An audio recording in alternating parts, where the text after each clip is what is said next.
নীলাচল পাহাড়ের গভীর গুহায় তন্ত্র মন্ত্রের রহস্যময় জগতে লুকিয়ে আছেন দেবী কামাখ্যা। তিনি সৃষ্টি, ধ্বংস ও পুনর্জন্মের প্রতীক। যেখানে কোনো মূর্তি নেই, কিন্তু পাথরের বুকে অলৌকিক জলধারা সতীর যোনির প্রতীক হয়ে রয়েছে।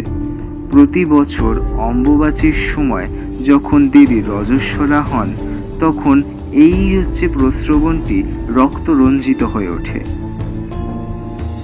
নীলাচলের ঘন কুয়াশায় ঢাকা পথে, যেখানে তন্ত্র সাধকরা আজও গুহায় ধ্যান করেন, সেখানেই লুকিয়ে আছেন এই আধ্যাত্মিক রহস্যময়ী দেবী কামাখ্যা।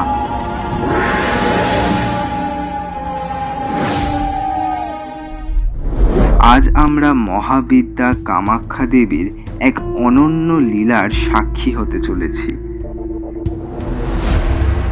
গর্ভগৃহের দরজা ভিতর থেকে বন্ধ, প্রদীপের মৃদু আলোয় আলোকিত হয়ে রয়েছে গোটা গর্ভগৃহ, এবং শোনা যাচ্ছে ঘণ্টার আওয়াজ। শুরু হলো কেন্দুকলাইতের আরতি। কেন্দুকলাইয়ের ভক্তিতে তুষ্টা কামাখ্যা সেখানে স্বয়ং আবির্ভূতা হন এবং তার আরতির ছন্দে তাল মিলিয়ে নৃত্য করতে থাকেন। এসো মা, এসো এসো মা, সন্তানের এই প্রার্থনা সারা দাও মা, সারা দাও মা, সারা দাও মা।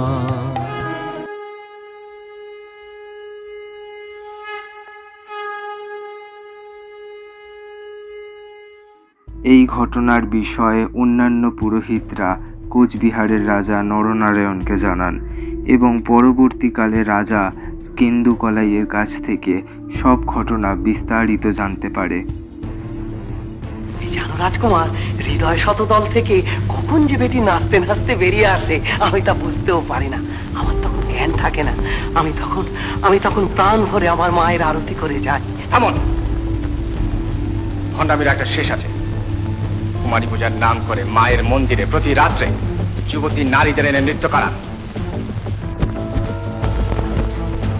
হ্যাঁ রাজকুমার, মা আমার আনন্দে তালে তালে নৃত্য করে, আর তাহার সেই নূপুরধ্বনিতে সারা মন্দির ভরে যায়। ওই আরতি আমি দেখতে চাই। তা হয় না রাজকুমার, মাকে তো আমার খালি চোখে দেখা যায় না। মাকে দেখতে হলে তন্ময় হয়ে মানুষ চোখে দেখতে হয়। সেই নৃত্যরতা মাকেই আমি দেখতে চাই। না না রাজকুমার, মহা অনর্থকে ডেকে এনো না। এছাড়া মন্দিরের কলঙ্ক দূর করার অন্য পথ নেই। অন্য পথ নেই? না, শুনুন, যদি আপনি মন্দিরের কলঙ্ক দূর করতে না পারেন, তাহলে বুঝবো আপনি ভণ্ড, ব্যভিচারী, বামাচারী। সূর্য অস্ত যেতেই শেষ হলো সন্ধে পূজা, শুরু হলো সন্ধ্যা আরতি। কেন্দুকলাইদের ভক্তির সামনে আবির্ভূতা হলেন মহাদেবী। তার নূপুরের ঝঙ্কার ছড়িয়ে পড়ল চারদিকে। দেবীর নয়ন তখন ভরা স্নেহ ও মমতায়। দেবীর মুখে তখন স্নিগ্ধ হাসি।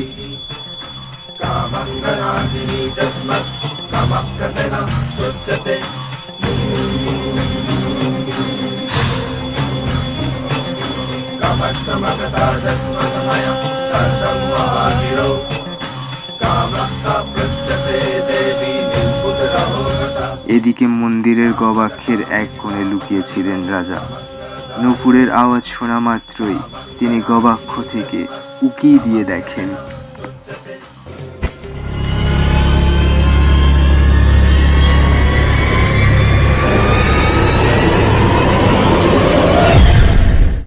মহামায়া অন্তর্যামিনী। তিনি বুঝতে পারলেন রাজা আড়াল থেকে তাকে প্রত্যক্ষ করছেন। তিনি তৎক্ষণাৎ ধারণ করলেন এক ভীষণ রূপ।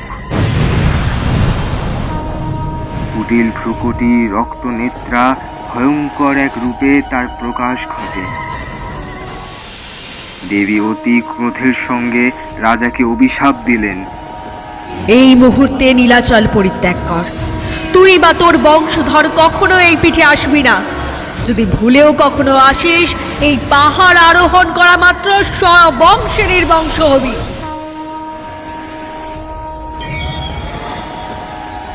দেবীর তেজ সহ্য করতে না পেরে রাজা নিজের দৃষ্টিশক্তি হারালেন।